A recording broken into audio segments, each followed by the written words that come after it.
Hi అండి. ఈరోజైతే నేను చికెన్ పకోడీ అయితే చేస్తున్నానండి. ఇక్కడ వచ్చేసి అయితే ఇది మ్యాగ్నేట్ చేసుకొని పెట్టుకున్నాను.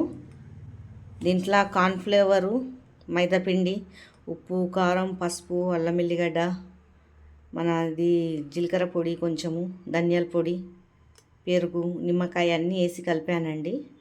ఇక్కడ వచ్చేసి అయితే నూనె అయితే వేడవుతుంది. పకోడీ అయితే చేస్తానికి పెట్టానండి. పకోడీ అయితే వేసుకుంటున్నానండి.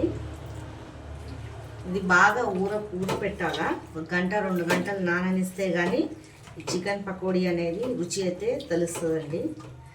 దీంట్లో అయితే ప్రాసెస్ ఏం కలిపానో అయితే చెప్పానండి. కలిపేటప్పుడు అయితే వీడియో తీయలేదు. ఇప్పుడైతే చిన్న చిన్న ముక్కలు అయితే కొట్టించానండి, వేసుకుంటున్నాను. ఇది చాలా టేస్టీగా ఉంటుంది.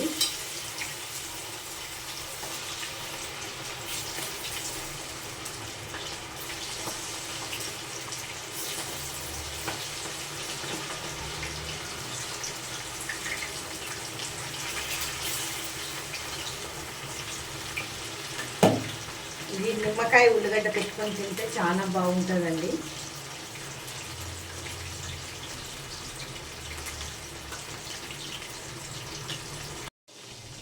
ఇట్లా ఎర్రగా కాల్చుకోవాలండి. పకోడీ చాలా బాగుంటుంది, టేస్టీగా కూడా ఉంటుంది. పిల్లలు పెద్దోళ్ళైనా చాలా మంచిగా తింటారు. మా ఇంట్లో అయితే పిల్లలకి చాలా ఇష్టం అండి ఇట్లా పకోడీ.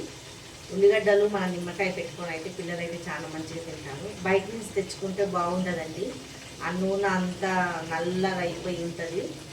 అందుకే మనం ఇంట్లో చేసుకుంటే పకోడీ చాలా టేస్టీగా ఉంటుంది. జర ఓపికగా ఉండాలండి, చేసుకోవాలంటే ఓపికగా చేసుకోవాలా. పిల్లలకి పెట్టవచ్చు, హెల్తీ కూడా అండి. మన ఇంట్లో చికెన్ పిల్లలకి పెట్టుకుంటే నేనైతే ఇంట్లోనే చేసి ఇలా పెడతాను పిల్లలకి. బయటదైతే తెచ్చుకొని అయితే తిన్నాము. ఎప్పుడైనా ఒకసారి టైం తప్పి తెచ్చుకుంటే బయట నుంచి అయితే తింటామండి. లేకపోతే నేను ఇంట్లోనే చేస్తాను పిల్లల గురించి. ఏదైనా హెల్తీగా పిల్లలకి ఇంట్లోనే చేసి పెట్టుకోవాలా, బయట నుంచి అయితే తెచ్చుకోవద్దండి.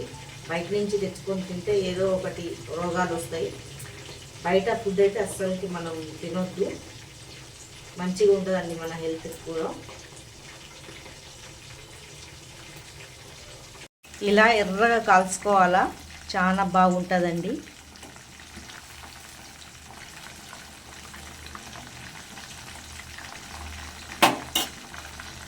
జర టైం పడుతుంది కాలే వరకు.